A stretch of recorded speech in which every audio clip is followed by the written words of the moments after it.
Hi, marketers. This is Dots, and welcome to the Marketing Leadership Podcast.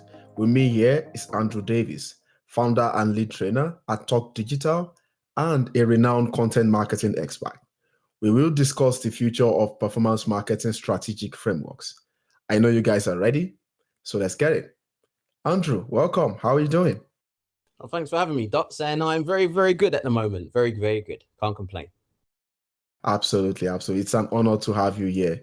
And let's just, start off with you telling us about yourself, your background, your role, and how you've come to rise to the zenith of content marketing.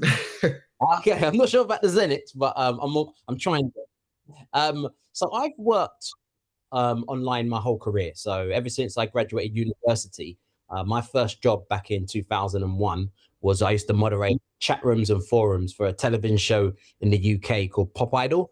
It was kind of Simon Cowell's first one, and from that, American Idol and all of the others kind of stemmed from. So it's kind of his first one. So I used to work on that show, moderating the chat rooms and the forums. So I was working for them, worked for Liverpool Football Club, worked for PlayStation, and a site that was popular in the UK called Friends Were United. So that was from 2001 to 2002. I then ended up getting a job at the BBC because working online wasn't a proper job back then. If you said worked on online, it wasn't a proper job 20 something years ago. So ended up at the BBC, ended up at one of the radio stations there called Radio 1 Extra. I was part of the team to launch it, and I was working and producing radio shows there for about 4.5 years. And that's when I kind of started to understand the power of digital content. But in 2006, I was doing a show in San Francisco, and I was poached by a small startup, just been bought by Rupert Murdoch for about 600 million. And it was a new thing called social networking, social media. And I left the BBC, and I was part of the team to launch MySpace back in the UK. So that was 2006. So to give you some context, Facebook was only available to students then. It was really, really, really early days of social media. And I was there, I saw the rise and I saw the fall. And in 2009, I left. And since then, I've been predominantly training or doing keynotes and consulting all over the world on how to use digital to do X, be it content management or content creation, be it performance marketing, SEO, social media. In the last year, generative AI has been popular. But yeah, it's kind of taking digital and putting a meaning behind it. Yeah, absolutely. And, we are going to talk about generative AI in a moment, but yeah, that is a very great wrap there. And I also like something else about you. I follow a lot of my guests like a stalker, and your love for brand campaigns in general is something I also share. And from your years of experience, this is 23, 24 years now.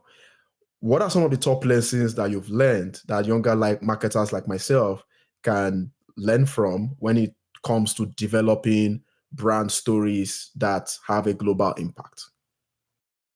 I guess some of the key lessons. Now, I can give my input, but I'm also, because I've trained, you're looking 15, 16,000 people over the last 15 years. I'm also going to give some of their inputs because it's almost like a research experiment that I've kind of stumbled upon. So I would say, one, keep it simple. Just keep it simple. The best ideas are some of it's the idea that makes you say, why didn't I think of that? So that's one of the things. We could make things complicated, but especially if you're young, it's easy. People make things complicated because money can be made. When there's confusion, money can be made. So that's one of the reasons why people make things more complicated than it needs to be. So that's one thing. Secondly, especially if you're young, patience. The reality is, you might have a great campaign and you're like, I've got this idea and this is what I want to do with it. But sometimes that might not be the idea that goes like viral. Sometimes it might be an idea where you're not even thinking about it. You just put it out there and that's the one. So I often say to people, be patient. If you're consistent and patient, there are two things that's really going to help you when it comes to the execution. And the last one I would say is focus. Stay focused. It's very easy to be distracted with different technologies, different platforms, different ideas. But definitely focus is key, because especially when you start getting into all the generative AI stuff, it's easy. Every day there's something new coming about. So I would say stay focused, know what your objectives are, what you want to measure, what your KPIs are, and then just deliver. Yeah, and I love the angle of patience, because sometimes we are not patient for different reasons. When you're proposing a campaign that you think might have some virality involved, they are usually radical in nature. Even if you get the simplicity right, there's a bit of it's my work, I need to defend it, and there's this stakeholder management that goes on, whether this should go on or not, and stuff like that. But patience is always important to say, okay, let me take a step back. Is there a 1% chance that this is going to backfire? And what is that? And why should I avoid that? So that's a good learning if you're listening. Everything else you probably know if you're listening, if you're on this kind of podcast. But what you might need to know as a new guide is being patient. So that's great. So the topic here, are strategic marketing frameworks, or in some cases, marketing frameworks. And I want to look at a few elements in terms of what marketers should focus on going forward. Marketing is one of those fields, just like any other field, that there's always something new coming up. And sometimes that is good, sometimes that is not good. And in the case of strategic framework, growing up in the marketing space, of course, from that, I'm much younger than you, but I've learned about the flywheel by HubSpot, the race technique. We have the pump and funnel, which is very new. I did speak to David Bain, who has a course on that. And then there is the demand gen for B2B that has been trending for a while. So we have a lot of models going on. And there are some from Forrester. I can go on and on. My question is this: back to simplicity, and I also share simplicity. Why can't we just have one model that is for B2B and another model that is for B2C? Why do we have to have all these different models that, if you look at them critically, overlap in some ways? Sure. There's a couple of reasons why. Going back to the last thing you said, a lot of it is the same, especially in digital. And it really is, how can I create awareness, get my message out there, get my content out there? Once people see it, how can they engage with it? And then how can I convert them? That essentially is what all of the models pretty much do. And some go into more detail. So when you talk about, for example, engagement, there's models around different types of engagement. When you talk about creating awareness or creating content to get that awareness, there are models like the Hero Hub Hygiene model. So conversion is several models there. So to have one model, it'll be quite difficult to have one, even though it does roughly the same thing, because of the detail going into it.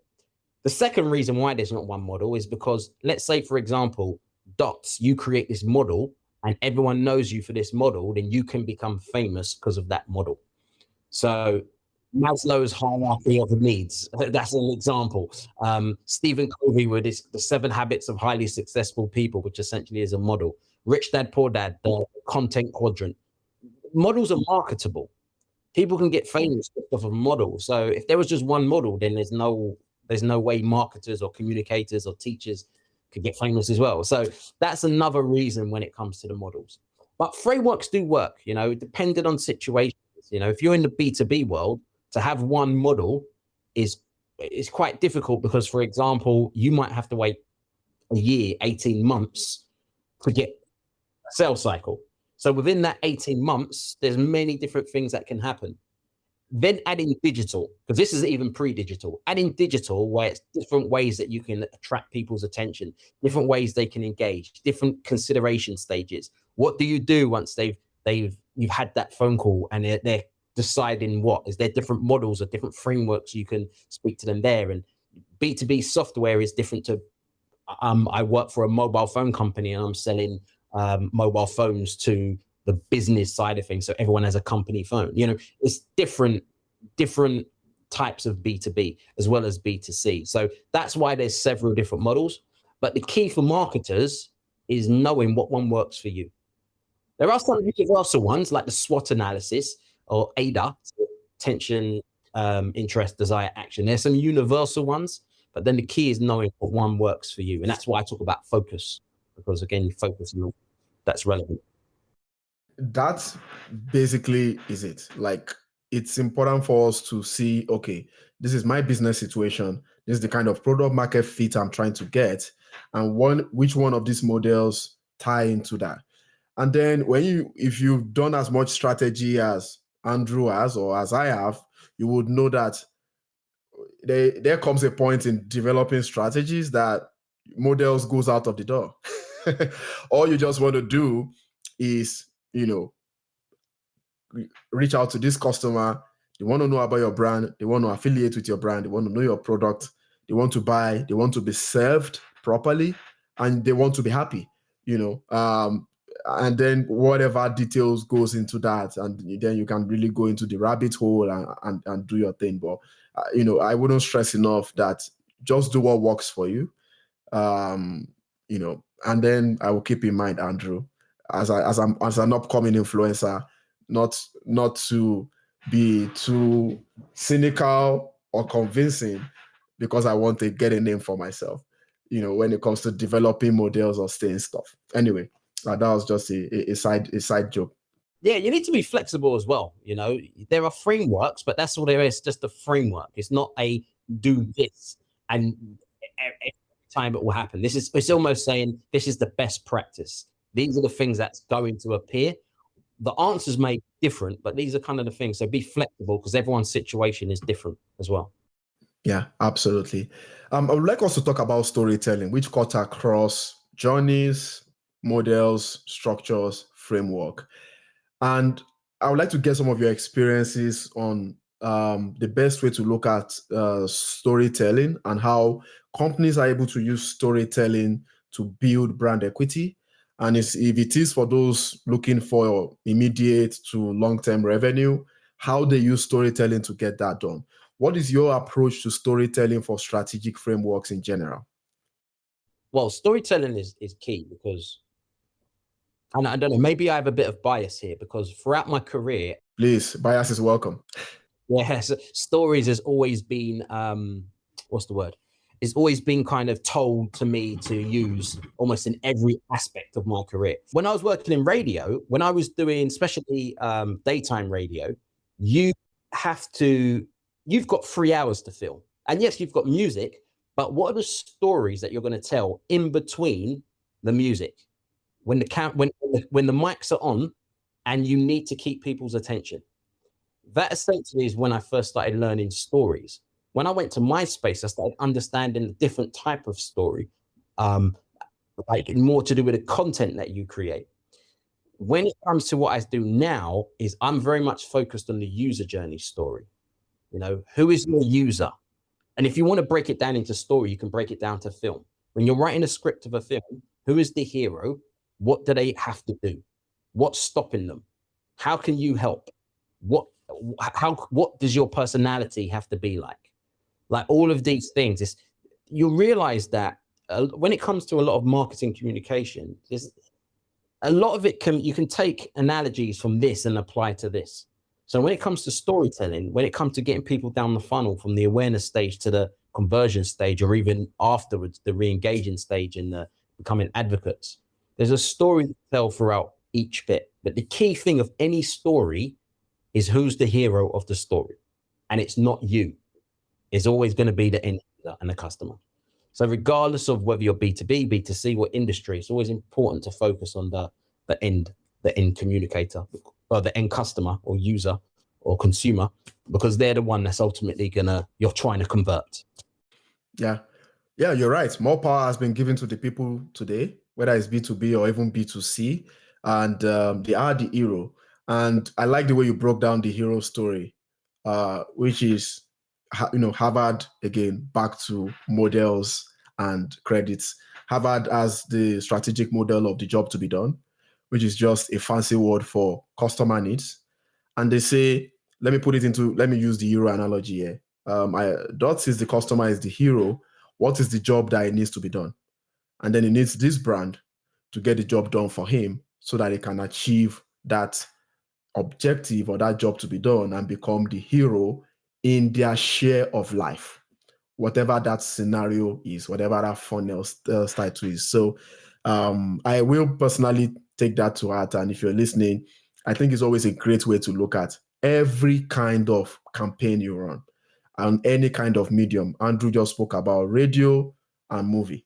Look at everything and see if you're able to answer those questions.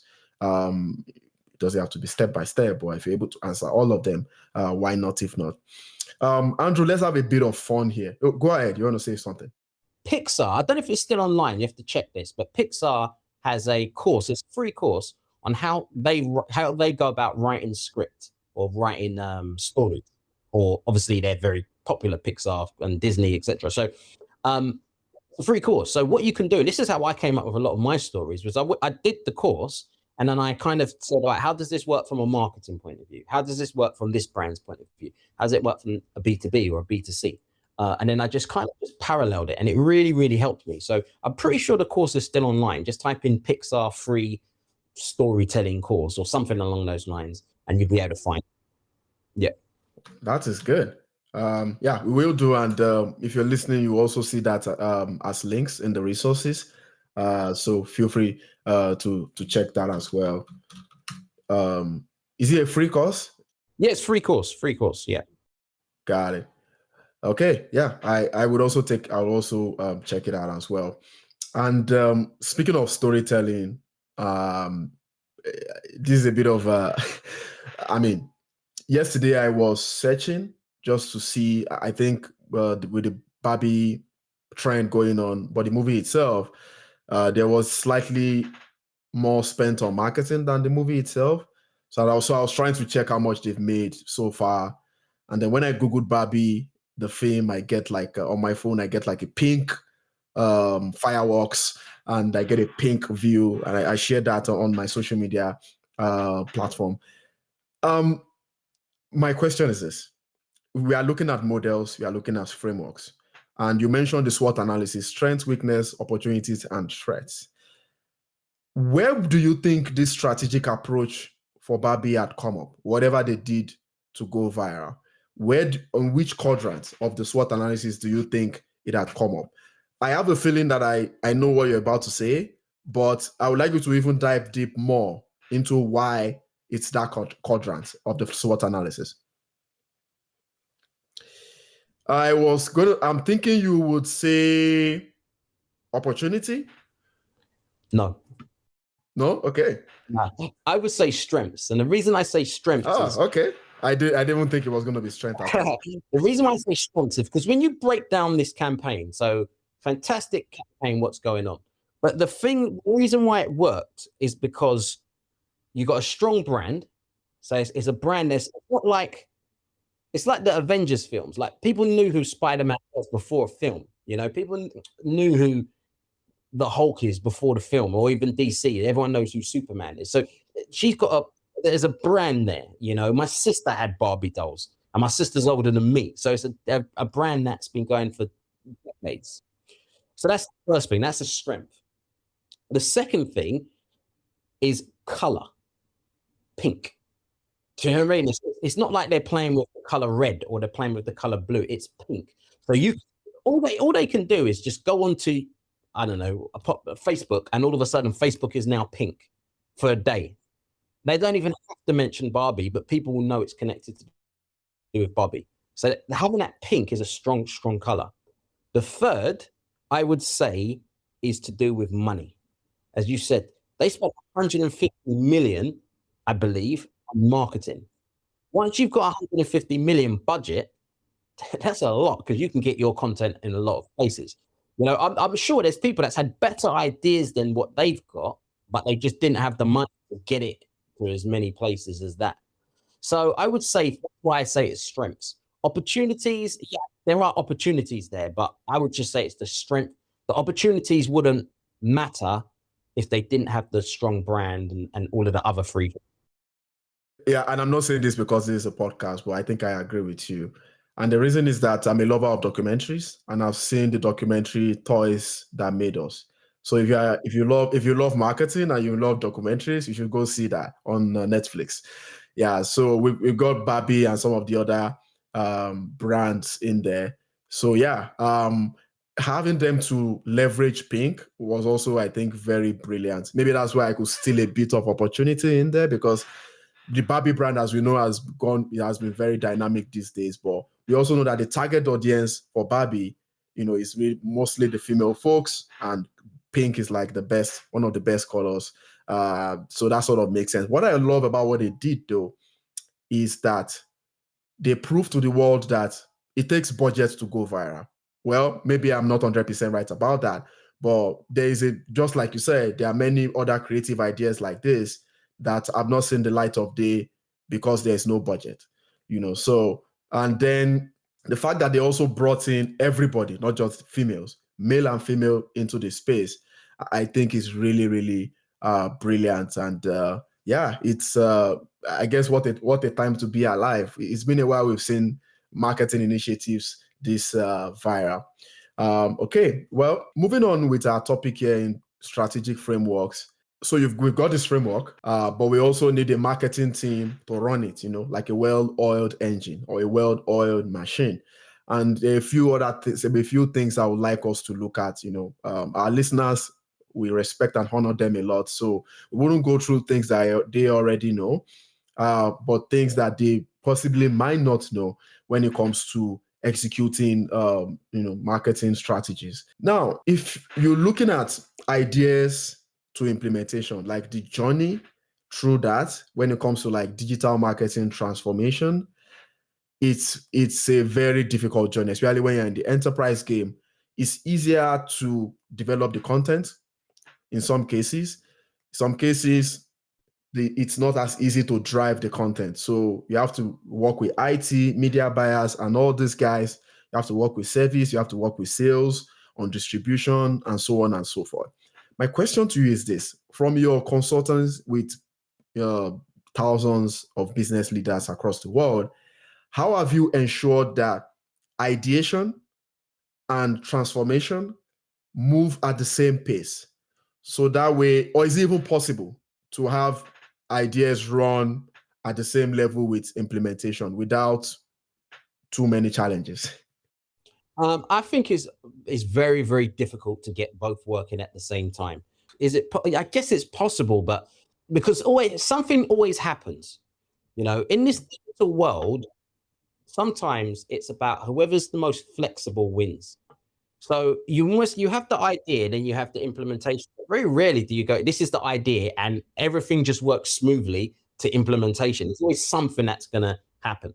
It's that saying that Mike Tyson says, everyone's got a plan until they get punched in the face. And then all of a sudden, your strategy against me is just all those months of working, it just kind of just doesn't happen anymore. And I believe that's true.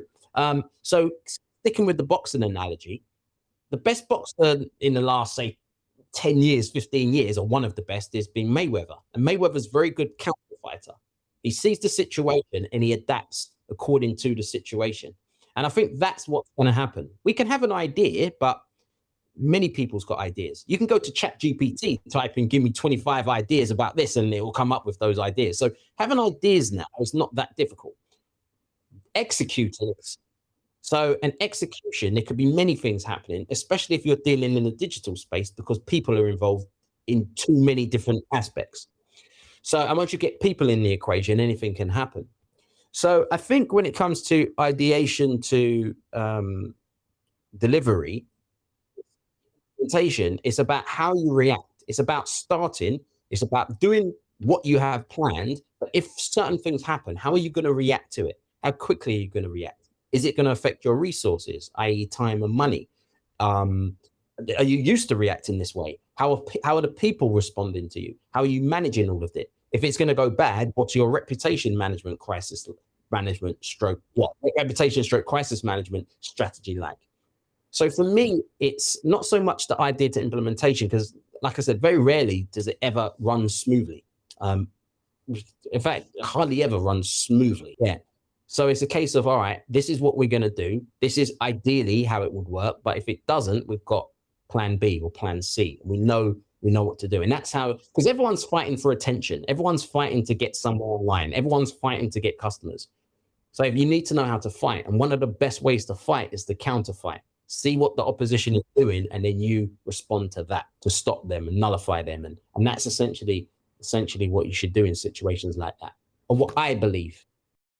No. I think you've got a great point. Being flexible is very important to try to keep the pace moving as much as possible. But something else you said that I love is, I'll put it in another language, being proactive. If I'm running a Barbie campaign, for example, are there areas that this could go wrong? Is there a plan for that? Thankfully, it didn't look like it went wrong, but let's just say things were going to go wrong. Do you have a plan for that? Like you said, plan B, plan C, or whatever. So it's also very great to be very proactive even in the way you manage stakeholders. I am often a fan of being communicative as much as possible with stakeholders, because that way they accept progress versus targets. And you don't have to be afraid that they're going to fire you because you are not meeting a target, because they see the way you're moving with progress. They see the way you use data in making course corrections. You run the campaign sensibly, and they will embrace that, but not until you communicate regularly. That's one proactive way. I would say it depends on the stakeholders. Some people, if you've got a nice stakeholder like that, amazing. Yeah, that's the type of person you want to communicate with. They're like, okay, cool, that's going well. I see what you've done here and blah, blah. But a lot of people are not like that. So again, it's, well, they might say, all right, let's jump in. And then because they've jumped in, and then it starts spoiling it. So that's the other reason why sometimes communicating is, I understand communicating is always important. It's always a priority, but this is where you need, as a marketer, need to know how much information you should say to that particular person at that particular time. Because by giving them too much, they might jump in and then go and ruin everything. Because if things are doing really, really well, they want to take credit. So they're going to come in and they're going to say, all right, thank you, young person. Let the big boys deal with it now. And that doesn't mean it's going to work. That could backfire. And I've seen it happen many, many times. So just be aware of that. Sometimes if you give them too little information, then they'll be like, what's going on, and etc. So you kind of, and this is a skill that you're not going to necessarily learn from a textbook. This is just experience and knowing the person. And this is another big part of being a communicator, is just knowing what makes that person tick and how much information they should know at that particular time. Yeah, makes sense. And it's a great ingredient to keeping your strategic framework alive too. So thanks for sharing that perspective. I would like us to look at another angle from a strategic framework side, and that is influencer marketing. I mean, are influencers important at every stage of the funnel? Maybe, but that is not, exactly the question I'm asking. Is how influencer marketing has changed over time. Now we have almost every celebrity out there having their own brands. And sometimes they have to deal with, conflicts of interest and so on and so forth. I mean, I'm not saying influencer marketing still doesn't work, especially at the top tier, but it's getting much difficult by the day. And my, seeking the wisdom I'm trying to seek from you here is the kind of alternatives. So have you seen, the effective use of native influencers? By native, I mean Dots working for our sponsor, Content Allies, and influencing through marketing or podcast marketing. That is an angle there. But there's also like micro influencers who might not be as popular as the big boys, but they've got a bit of influence from a local level, and things can, grow from the inside out. So in terms of alternate influencer marketing, and feel free to give some other ideas as well, what are some of the things that you've been seeing these days that work for brand campaigns and also tying well into strategy? Okay, so a lot of brands I've noticed are using micro influencers now. They feel that rather than go after now this is not every brand, but rather than go after 2 or 3 macro or celebrity influencers, they will go after 50 micro or nano influencers, the smaller ones. Now, the reason being is because sometimes it's easier to go after a lot of the smaller ones because they're more likely to work with you because ego hasn't come into it, or they're more true to the brand because they're quite small still, until they become macro or celebrity influencers. So I kind of feel sorry a bit for influencers because I know some people that are like big influencers love a particular product, but they feel that if they talk about that product, people don't believe them because they're like, oh, you're not saying anything because you're going to get paid off of them. And then they don't want to talk about it for free because if they talk about it for free, it's going to lower the value of them because some other brand will say, well, you spoke about that one for free or for hardly nothing. Why can't you do it for us? So there is that dilemma that the macro influencers are going into. As I said, the micro, nano, again, a lot of people see them as more authentic, but they want to grow. They want to get out of it is they want to grow. And some of them they want to eventually become full-time influencers. How it links to the funnel, I've seen influencers work at awareness stage all the way to conversion stage. I've seen it all different types. And awareness is pretty straightforward. When someone's doing a podcast and they're talking about this particular product. Conversion, you see it when people, let's say Manscaped, that was quite a big one. If you want this particular trimmer, go to manscaped.com and type in dots and get 30% off. And that 30% probably goes to you. So that's kind of a conversion thing. So it happens at all different stages of the funnel. Alternatives, though, is organic traffic, or talking about frameworks, frameworks or models, the paid and earned media. Another alternative is you pay, and that's to advertise. And technically, influencers kind of sits between paid and earned. So you can pay, you can earn it, and earn it could mean different things. It could be through your social media. So the content you put out on social media could be through partnerships that you work with different partners as well. And then you drive traffic via search or email. And then owned, just again, people on your website and media. So yeah, if you want to look at it from a framework point of view, if you see other alternatives to advertising, you can always look at paid, owned, earned, and then from there, look at the different types of paid or the different types of owned and the different types of earned. And that's alternatives to influencers. But I would say this, if done correctly, influencer marketing is still the best return on investment, if done correctly, if it works. I think it's the best return from a paid point of view, more than advertising. Wow. Yeah, I mean, it leverages on the behavioral economics of social proof, and that is way more powerful sometimes than looking at the fact that we are in a knowledge economy right now, whether it's the B2C knowledge economy or the B2B knowledge economy, which we both play. So yeah, you're right about that actually. And I would encourage brands to also just have a mix, have an influencer marketing mix, just as explained by Andrew here. And even the internal side of influencing is growing. If you're able to max that as much as you can, then definitely you can plug that in at every stage of the funnel and continue to push people along to get their jobs done. I would like, and sorry if I delayed this, but we all know about you, for those who know you, that you are one of the greats when it comes to generative AI. And even though generative AI is just new, but from a marketing application perspective, I think based on what I've seen so far, not many people can break things down just like you, which is great.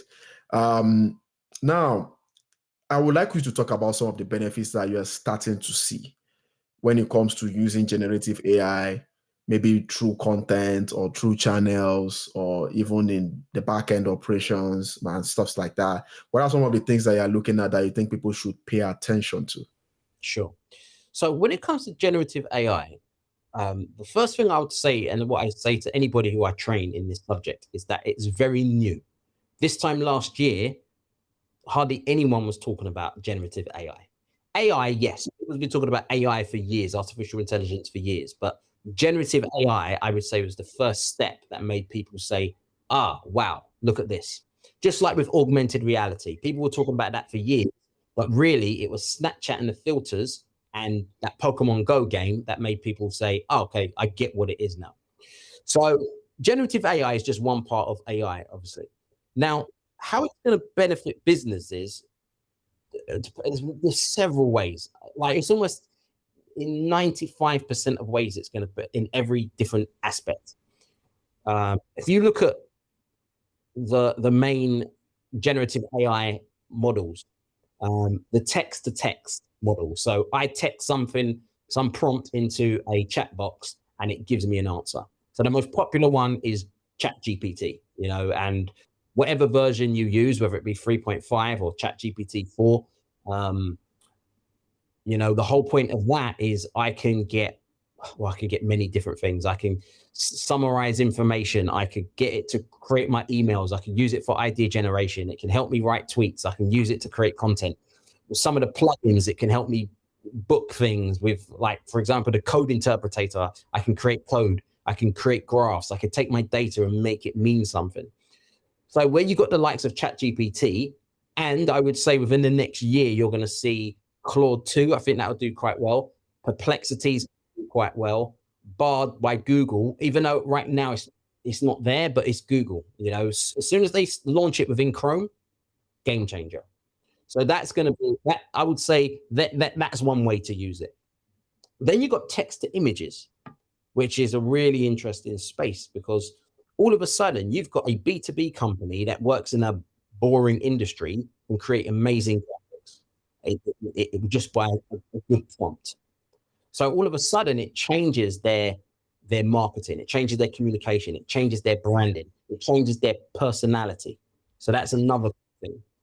Then you've got the text to audio space, and that takes you to a whole nother level, be it for accessibility. So accessibility is a big thing, or be it via podcasts or whatever it may be. Transcription and many, many different things. And then you've got text to video. Text to video, I would say, is about a year behind text to image right now. So where we are right now with text to video, it's okay. But if it was a year ago and I was going through, like, let's say Mid-Journey or some of those ones, I would say, yeah, it's the technology is amazing, but the quality is okay. Actually, I can do this better in Photoshop. It takes me a bit longer, but I can do it better in Photoshop. Now, second to none. So, and who knows where it's going to be in a year's time. So video is kind of like, it's okay, but in a year's time, it will be in a really good space. But ultimately, if you're going to use generative AI or generative AI, be it B2B, be it B2C, be it an exciting brand, be it a traditional brand, be it you think your brand is boring. These tools, there's two things you need to master. One is the prompt. What do you type into these platforms to get the answers? Whether you want to get images, codes, videos, audio, whatever it is. The second, and this is the hardest bit, is your imagination. What do you start? Because when you break down the question, like how should brands use it, or how should brands use it part of the funnel, essentially it's saying you could put that into ChatGPT or any of them. And then it goes down to your imagination and where do I focus? What area should I go? What's my personality like as a brand? All of these things. So that's why I say when I'm training people and all of these tools, it's almost like to say, look, what we need to master is your prompts and your imagination. But if we can work those, the rest will just fall into place. So this is kind of like why I would say when it comes to generative AI. Now, I'm not someone that I don't know much about, like, the technical side of things. I don't know how it works. I don't like no. You can't put me on a panel with experts and expect me to hold my own from that point of view. I couldn't do that. But I do know from a marketing point of view, I do know from a communications point of view, I do know from an awareness to conversion point of vieu what I like to see.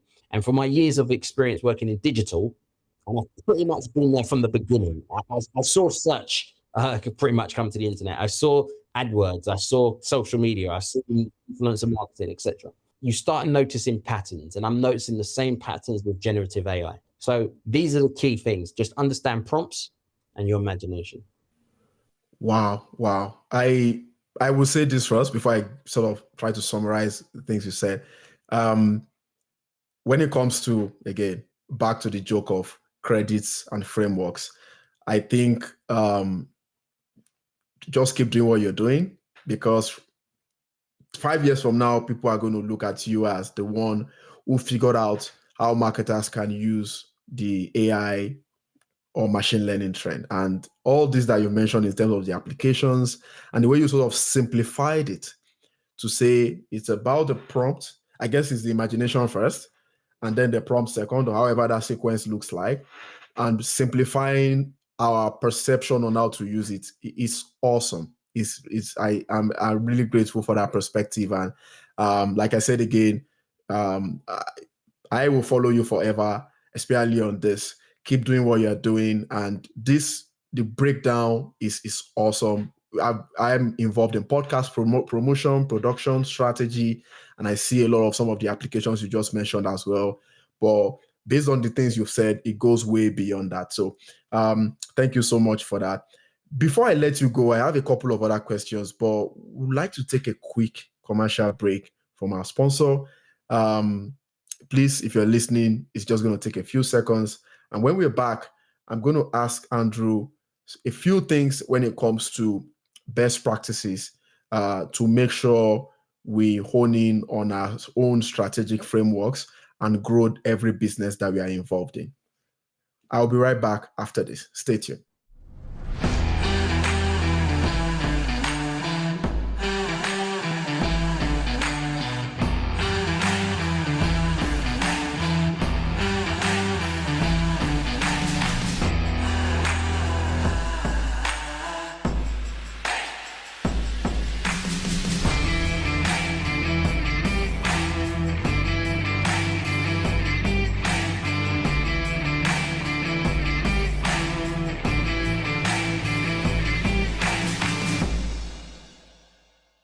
It's the Marketing Leadership Podcast with Dots, and I'm here with Andrew Davis. It's been an amazing discussion so far, speaking about the various aspects of marketing frameworks, strategic marketing frameworks. And now, Andrew, when it comes to, I guess, building this system for marketing and growing companies, or growing brands for marketing, or with content, for example, there are many things that happen, whether it's behind or outside the scenes.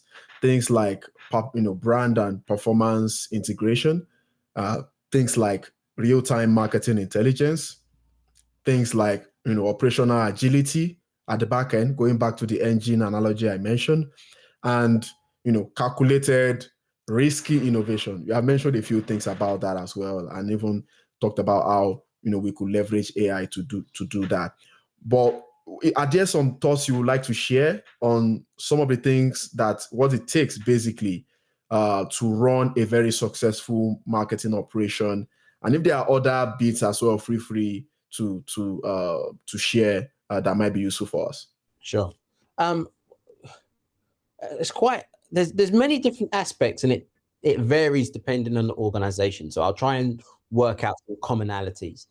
When it comes to the operation, so regardless of what you do, who it is, content is going to have to play a part in what you do. And content is anything you put on the internet. It could be a website, it could be a white paper report, it could be a tweet, it could be a TikTok video. So it could be anything. So content plays a big part, but then who's going to manage the content? Who's going to create the content?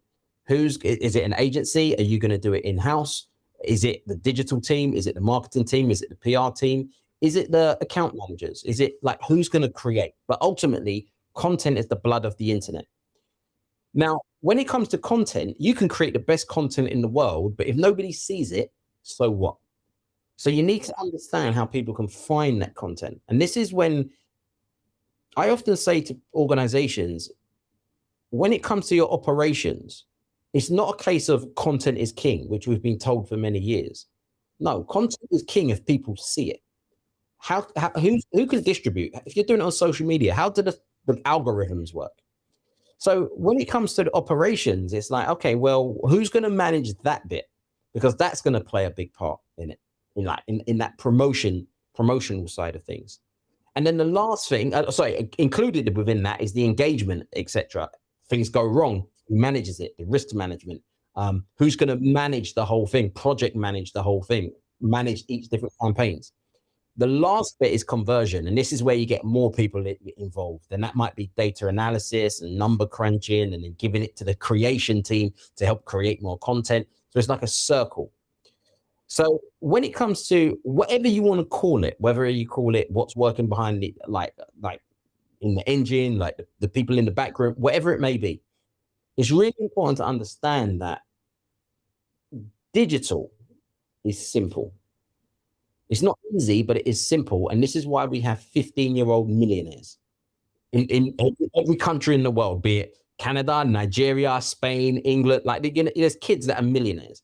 They don't have a 20 people in their team doing all the operations, etc. The higher they up, the more people they might hire. But generally speaking, Mr. Beast, who's the biggest YouTuber, he doesn't have a team like the BBC, but or the Daily Mail, but his output and his conversion is. I think it's about. I'm addicted to Mr. Beast. I think it's about 150 staff members. He had an interview with Graham Stephan, and you're right. His output is crazy, and I can tell you this right now: 150 for a media company, that he could probably sell that company for billions if you really think about what he's got. A company, I don't know, you might know this, how much his company is actually worth. But let's say if it was worth 500 million. I don't know any media company that's worth 500 million with 150 employees, and most of them are probably outsourced. So it just doesn't happen. So when it comes to operations, fortunately, unfortunately, a lot of people are downsizing or slimlining, and AI is going to help that.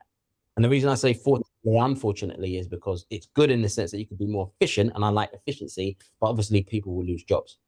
So then it comes down to what we need to do when it comes to operations is, how do we run a tight ship here? How do we be consistent? How do we be focused? How do we know what to look at? How do we be patient? How can we be hardworking or work smarter? How do we keep up to date with things? How do we ultimately make money or convert, or whatever your conversion is, be it money, be it time, be it whatever it may be? So that's what, a long way to kind of answer that question. No, and you've also covered the aspect of how technology can assist in doing that. By the way, Mr. Beast was offered $1 billion to sell all his digital properties, and he rejected it. He feels it's going to be worth 10 billion in a few years' time. Well, he's still 23, so that's maybe possible. But it's simplicity. Yeah, go ahead. But I remember when I was at MySpace and Mark Zuckerberg turned down $2 billion for Facebook, and people thought he was crazy. Because MySpace at the time, only a couple of years before, was sold for $600 million, and YouTube, and this is when I was at MySpace, was sold for $1 billion. And people were like, wow, $1 billion for YouTube. And he was offered $2 billion. And Facebook was it was only really I think it just come out of college then. And people was like, you're an idiot for turning down $2 billion. You know what happened there? So he might turn that money, and actually you realize that all of a sudden he's worth way more than that.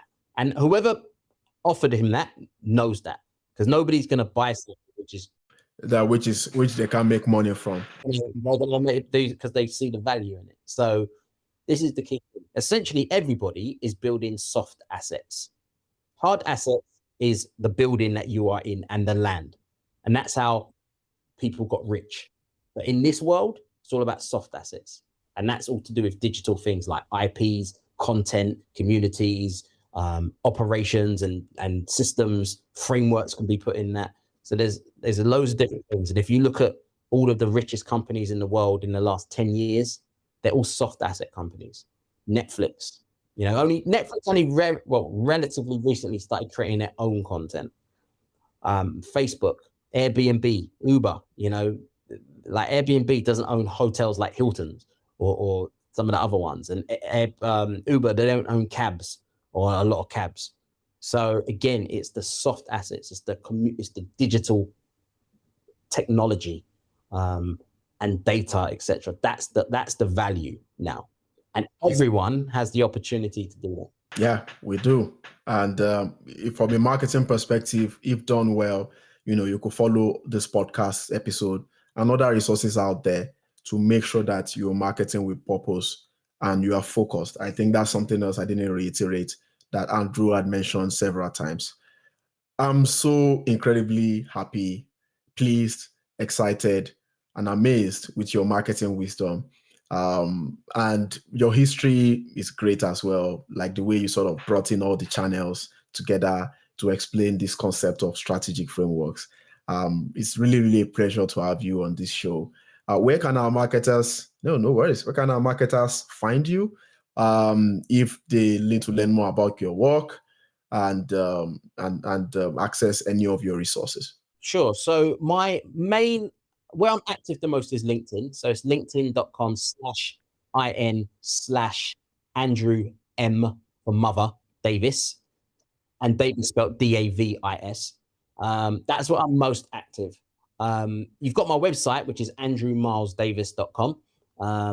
I will be starting a podcast very, very, very soon. In fact, by the time this goes out, I probably will be started it already. And that's going to be about generative AI.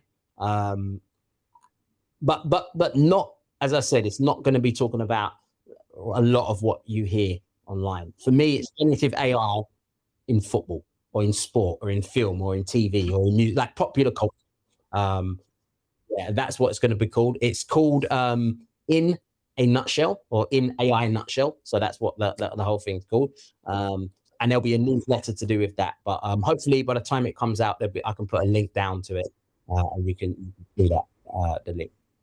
Yeah, and hopefully you can also have one of our leaders at Content Allies involved, because I work with a colleague who is very vast in Descript, and Descript is a very powerful AI tools for around the clock podcast promotion. But yeah, we'll definitely always keep in touch as we do. Yeah, that's all for today, guys. Thanks for listening. Please see more episodes at dotslovesmarketing.com and subscribe to the Marketing Leadership Podcast on Apple, Spotify, and YouTube. Till next episode, connect the dots. Thank you for listening to the Marketing Leadership Podcast, brought to you by Dots Loves Marketing. There will be links to any resources mentioned in today's show notes. If you enjoyed this episode, please leave a 5-star review and be sure to subscribe so you never miss an episode.